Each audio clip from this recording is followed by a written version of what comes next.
Clint Walker, and you're watching GVTV News.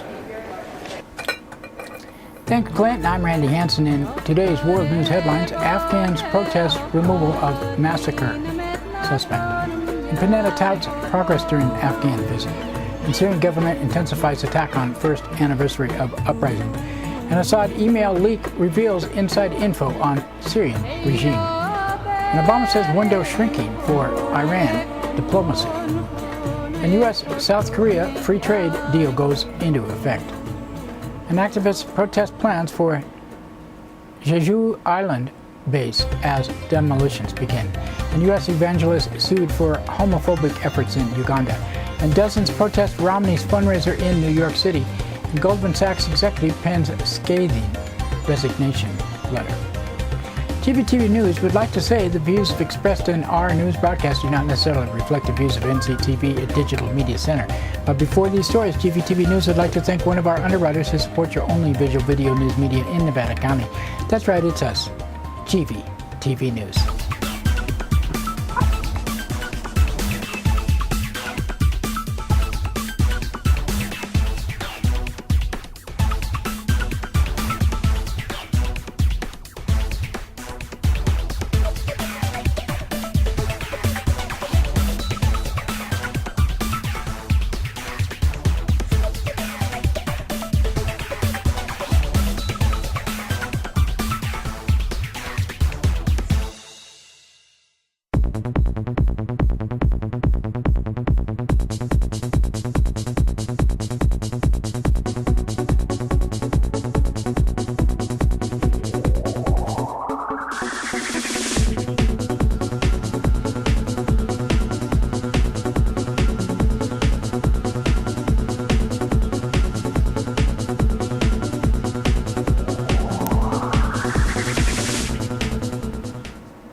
In today's first world news story, the U.S. soldier accused of a massacre of 16 Afghan civilians has been flown out of Afghanistan to a detention center in Kuwait. A senior U.S. commander said the move was made to help ensure a proper investigation and trial. Suspected killer's name has not yet been released, but he has been identified as a 38-year-old staff sergeant who served 3 tours in Iraq, where he suffered a head injury. Afghan lawmakers and residents expressed anger over his exit, saying the soldier should be tried in Afghanistan.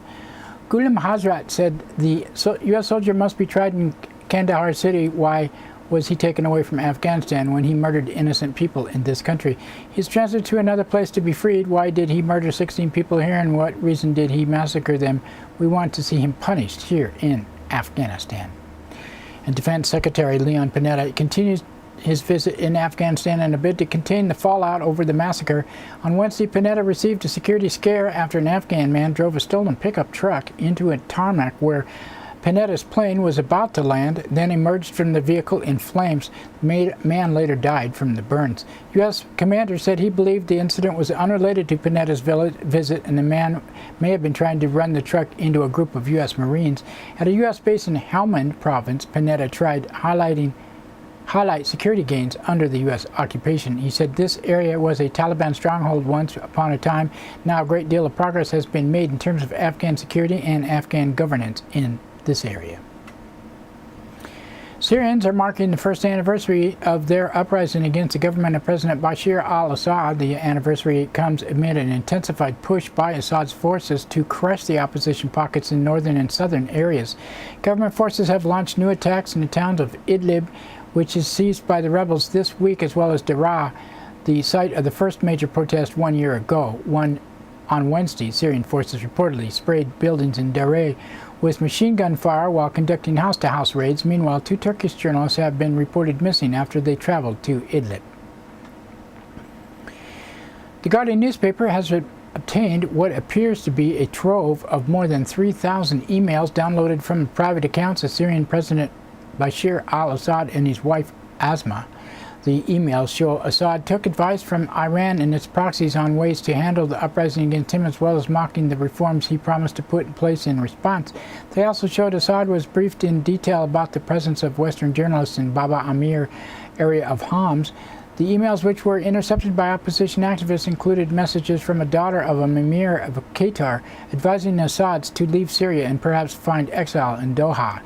They showed Assad's wife spending thousands of dollars in online purchases while Assad skirted U.S. sanctions by buying music from iTunes. Syrian leader also forwarded a link to YouTube video that used toys and biscuits to reenact the siege of Homs. United Nations estimated more than 8,000 people have died in Assad crackdown against the year-long uprising. President Obama is warning Iran that the windows for a diplomatic resolution to the standoff over Iran's alleged nuclear activities is shrinking. Obama made the comment during a news conference with British Prime Minister David Cameron.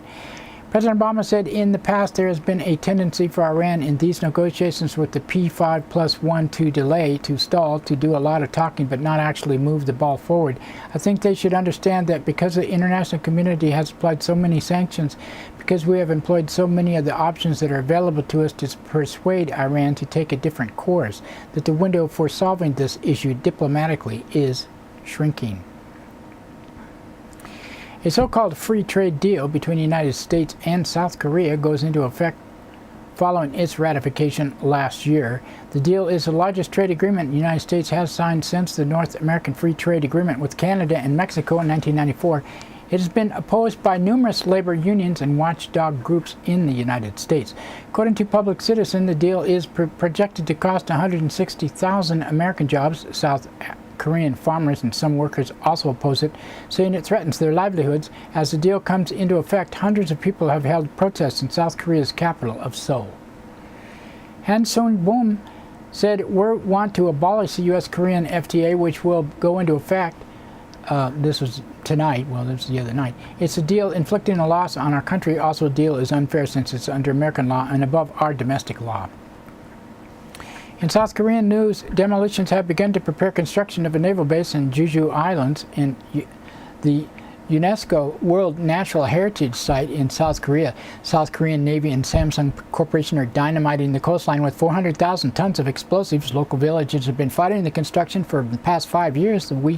This week in New York City, activists held a protest outside South Korea's consulate that included a mock funeral procession for Jeju Island marine life. Suk Jong-hong said, "Today we held an action here at South Korean consulate. We've been trying to meet with them actually for weeks, and they've denied a meeting, so we decided we've used all our means at hand. We should just come here. Instead, just bring ourselves, and actually brought the sea life of Jeju Island, which is currently being threatened with construction by a naval base. Allies from all around New York, including Occupy Wall Street, the Raging Grannies, Filipino organizations, and Korean peace organizations all gathered here, and we really wanted to, in essence, hold a funeral ceremony to protest to mourn the loss of life and show the South Korean consulate that we are not going to be stopped." A Ugandan LGBTQ rights group has filed a lawsuit in U.S. federal court against Massachusetts-based evangelists for allegedly inciting the persecution of gay men and lesbians in Uganda.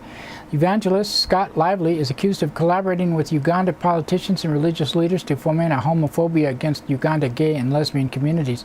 Lively is said to have helped bring forth a parliamentary measure that called for the execution of homosexuals and later for their life imprisonment. Lively, one of the number of U.S. evangelists tied to the anti-LGBTQ fever in Uganda.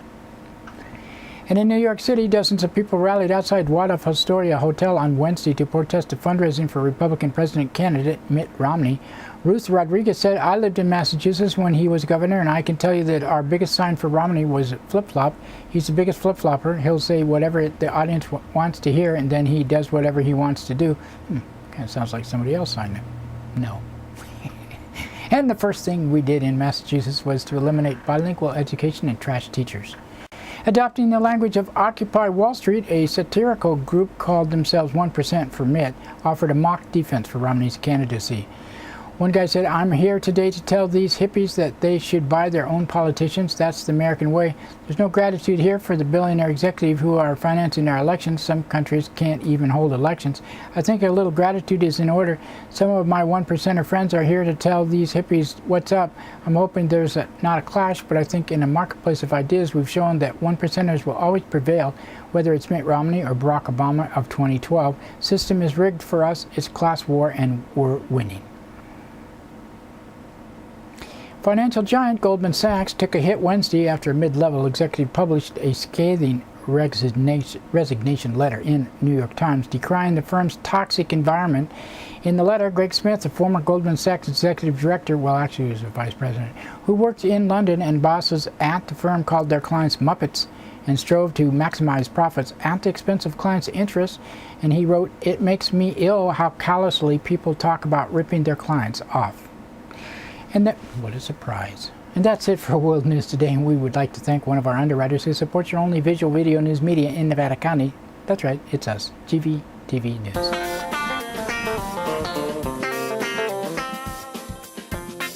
Soundcheck Music Center, the rock and roll connection. We have guitars, amps, drum equipment, sound accessories, lessons, and repairs. We are located at 671 Maltman Drive, Grass Valley.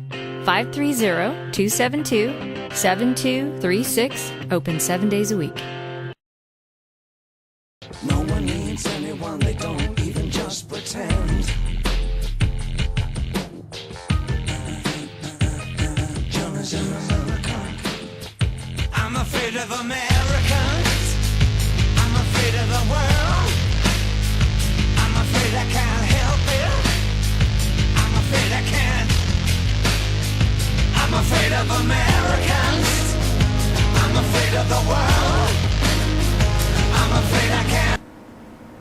That's right, it's time for the police blotter, and pictures in the blotter not from these actual events but used for visual aid only. Grass Valley Police Department on Tuesday, 2:18 p.m. Caller from Brunswick and Whispering Pines Road reported a vehicle off the road. And 4 p.m. a caller from 100 block of Glastonbury reported a patient left with an IV in his arm, last seen wearing a hospital gown. He could not be located. And 4:21 p.m. a woman reported possible fraud. And 5:39 p.m. a caller from 300 block of Race Street reported a woman throwing the caller's property out of a residence. And 6:48 p.m. a woman from Chapel and Mill Street reported being assaulted by a woman, and it was mutual combat. No injuries were reported. And 9:29 p.m. two suspects, shoplifters, were sighted on 100 block of West Midnight Way. At 11:34 p.m. a caller from 200 block of Sutton Way reported possible drug activity in a vehicle, which left when officers arrived. In Nevada County Sheriff's Office on Tuesday, 10:20 a.m. a caller from Ridge Estates Road and Evergreen Drive reported finding a homemade bong and homework with the student's name on it. And 10:31 a.m. a caller from Rainbow Ridge Road reported ongoing drug sales. And 12:41 p.m. a caller from 13,000 block of Laurel Hill Loop reported someone might have run into a garage door with a vehicle. And 2:35 p.m. a caller from 12,000 block of McCourtney Road reported stalking. 2:37 p.m. a caller from 14,000 block of Gochin Drive reported scam phone calls and a letter. And 2:48 p.m. a woman from 16,000 block of Patricia Way reported theft of a laptop computer. And 2:56 p.m. a caller from Highway 20 and Manzanita Diggins Drive reported a woman lying on the side of the road. And 3:21 p.m. a caller from Indian Springs Road and Penn Valley Drive reported 16 longhorn steers missing from the area. And 4:38 p.m. a caller from 16,000 block of Penn Valley Drive reported a person stole fuel additives and octane boosters. And 10:08 p.m. a caller from 12,000 block of Pine Woods Road reported an accident with power lines down. And Wednesday, 5:54 a.m. caller from Lake Vera Purdon Road reported a vehicle accident in Nevada City Police Department on Tuesday, 1:12 p.m. Caller from 300 block of Spring Street reported possible vandalism to a door. And that's it for the blotter today. Now another thanks to one of our underwriters who supports your only visual video news media in Nevada County. That's right, it's us, GVTV News. Christopher's Old World Deli and Catering Company has brought its delicious food and service downtown Grass Valley. Like desserts? They got them. You like international style lunches? They got them.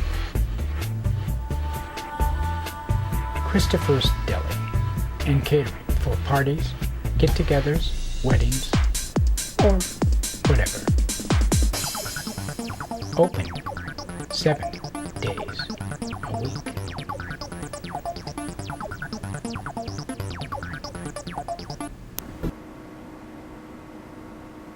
local news headlines, Nevada County narcotics officers participated in a multi-agency pot bust. In video released in Israeli shooting of activists, and 3 teens rescued in 2 separate incidents from Wolf Creek. In today's first local story, written by Liz Keller of the Union, Nevada County Narcotic Task Force members assisted a multi-agency pot bust in Calaveras County that netted more than 2,000 marijuana plants, more than 4 pounds of processed pot, and 10 firearms, including an illegal assault rifle. In all, 10 people were arrested after agents served 2 search warrants and set up a sting involving a transaction to buy 100 pounds of marijuana for $120,000, said Nevada County Sheriff Keith Royal. Over the last couple of weeks, task force members developed information that a suspect was looking to sell a large amount of marijuana in the San Joaquin and Calaveras County area. Nevada County worked with Calaveras County Sheriff's Office and San Joaquin County Metro Narcotics Task Force, and a multi-agency team served its search warrant Monday at a residence in Valley Springs. More than 1,700 marijuana plants in various stages of growth and maturity were seized, along with about 4.5 pounds of processed marijuana. Additionally, more than 10 firearms, including an illegal assault rifle with a large drum-style magazine, were discovered. 2 young children were placed in protective custody. Andrew Adams, 18, Alicia Pereira, 36, and Ed Pereira, 38, were arrested on suspicion of cultivating marijuana and possessing for sale, as well as criminal conspiracy. The Pereiras were charged with child endangerment, and Ed Pereira was charged with possession of an illegal assault rifle. During the court hearing Wednesday, bail was set at $800,000 for Alicia Pereira and Andrew Adams, and Ed Pereira's bail was set at $815,000. Second search warrant was executed Tuesday in a residence in Campo Seco, where the 450 additional marijuana plants were seized at the location. Eric Nelson, 58, of Lodi, was arrested on outstanding warrants. His involvement in the case is being investigated. 6 people have not yet been identified were arrested Monday on suspicion of participating in the sale of 100 pounds of processed marijuana to an undercover officer, Royal said. One of the suspects allegedly had a loaded handgun with him at the time of the alleged transaction, which took place in the parking lot of a fast food restaurant. Investigations and undercover activity showed these persons were cultivating and selling marijuana in large quantities, Royal said. There was never any discussion regarding any medical recommendations for the purchase of the marijuana. Investigation is ongoing and more arrests might be forthcoming.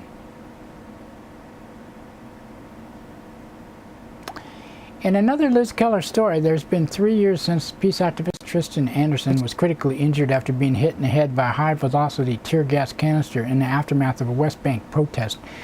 Those 3 years have entailed a long process of rehabilitation for Anderson, who returned to Grass Valley in June 2010. He currently splits his time between his former hometown, where his parents still live, and Oakland. Tuesday, Anderson and his partner, Gabriel Silverman, held a press conference and a rally in Oakland to draw attention to his pending civil lawsuit against the Israeli government. Anderson and his family filed the lawsuit pressing Israel to pay for his rehabilitation and 24-hour care after the government closed its criminal investigation. Israeli investigation of the incident concluded there was no criminal intent by the border guard and no charges were filed. Andersons have appealed that decision. The civil trial, which was set to begin in November, was abruptly postponed after the Andersons' lawyer discovered new video evidence they say bolstered his case.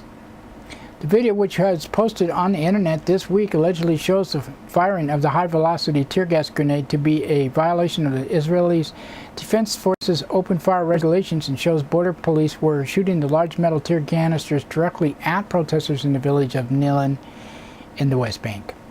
Video changes the paradigm of the civil court case, said Silverman, who was with Anderson at the time of the shooting. This is a very technical negligence case relating to improper use of a particular weapon. These questions about the border police were standing: how far away did they shoot from? Did they fire a direct shot or indirectly in an arc? These are important questions. Anderson was in Neyland as an observer. He had been traveling with Silverman and was to join his parents later in an extended trip through Europe. Anderson, 39 at the time, was standing with other peace activists and Palestinians hours after the demonstration had dispersed. According to published reports, witnesses to the incident said Israeli soldiers were standing on a hill looking over them when a soldier fired the fist-sized canister, high-velocity extended-range tear gas projectile, and hit Anderson in the head. Anderson suffered multiple condensed skull fractures as a result of being hit in the right frontal lobe. He was rushed to the hospital in Tel Aviv, where he remained for nearly 15 months. He had several surgeries and underwent a cranioplasty in August 2009. The squad of the border police seen in the video allegedly is the same squad that shot Anderson and identifies the actual shooter. All border police in the video allegedly testified they always fire tear gas high in the air in an arc as required by law. But the video allegedly shows the squad shooting the tear gas directly at the protesters. Distance is also an issue. These Israeli law requires police to be 100 meters away from targets when firing high-velocity canisters, and the shooting allegedly was at close range. Border police are saying the squad in question was on the other side of town, Silverman said. Witnesses have always maintained shots were fired from much closer from a nearby hill. There's been this discrepancy between the two testimonies, but now we have video evidence that undermines the official narrative and that supports the activist testimony. Video places the border police in the area where we've always maintained the shots were fired from. Silverman said the video offered very compelling evidence to support Anderson's suit. It was discovered right before we were preparing to go to trial, she said. I was already in Jerusalem ready to testify. The new court dates have been set for November of this year. Meanwhile, Anderson continues to work hard on his recovery. Tristan has come a long way, but it's a whole different reality now, she said. His injury has affected all facets of life. There's no going back. And another Liz Keller story out of the Union. 3 teenagers had to be rescued from rain-swollen Wolf Creek in 2 separate incidents Wednesday, highlighting the potential dangers of trying to navigate flooded water crossings. A 17-year-old girl became stranded trying to cross the creek near Brewer Road and Conestoga Drive, South County, at about 10 a.m., Cal Fire Captain Joe Van Eck said. She was driving a smaller SUV across a concrete crossing and got about 3/4 of the way across before she stalled out. Water was up to her wheels, he said. We were able to go on the other side of the crossing, and rescue group went out to retrieve her. Van Eck, who was the incident commander for that rescue, got called out for a second incident as well, this time as a supervisor of the rescue group. That one was a little more complicated, he said. 2 teenage boys were a little further down Wolf Creek at Sharmadin Way when they tried to negotiate the creek crossing in a small pickup truck at about 4:30 p.m. They got swept off about 40 to 50 yards downstream, Van Eck said, adding the boys had scrambled onto the bed of the truck by the time the rescue crews arrived. That was a blessing because the worst case scenario would have them being trapped in the cab or outside the truck caught in the strainer, he said. Fire personnel threw the boys life jackets and swift water helmets as well as lines to help secure the truck. Rescue team then went out in a boat, picked them up out of the bed of the truck, and got them back to shore. In both cases, we had young, inexperienced drivers still developing good judgment, Van Eck said. It is a swift current about 6 inches deep can sweep a vehicle off a flooded road, and just a few inches can sweep you off. It's definitely dangerous. Debris in swiftly moving water can also cause strainers that can trap and drown you, Van Eck said. It's going to rain for the next week, and the streams are all going to be doing this. Johnny Powell, forecaster for the National Weather Service Sacramento, said at least 6 inches of rain have fallen in western Nevada County since the storm was first arrived. Forecasts call for a possible additional 7 inches of rain through Saturday. Lots of water. We need it, though. That's it for local news today. Now we would like to thank we'll thank the Union, Amy Goodman, Reuters, Associated Press, and others for the sourcing of the news, and you for watching. You can watch this broadcast Comcast Cable, NCTV Channel 11 in Nevada County, 8 a.m., 3 p.m., and 7:30 p.m. Monday through Friday, and Suddenlink Channel 16 in Truckee and Alta Sierra. We're also streamed on the internet at NCTV's Digital Media Center website at nevadacountytv.org and GVTV.org. And don't forget Grass Valley Television that plays 24/7 on the net at grassvalleytelevision.com. We post to Facebook, YouTube, Blip.tv, and many other sites, and have RSS feed and video podcast in iTunes. Just search under video podcast for GVTV News. You can get it daily. And content is controlled by the producer of this newscast, me, and Grass Valley Television. It's not necessarily the opinion of NCTV Digital Media Center. Grass Valley Television also videotapes local events, so if you want more information, grassvalleytelevision@gmail.com and 362-8889. This show is produced by Grass Valley Television at Rural Counties Television Network. And that's it for today, and have a good weekend. Don't get too wet, and we'll see you Monday.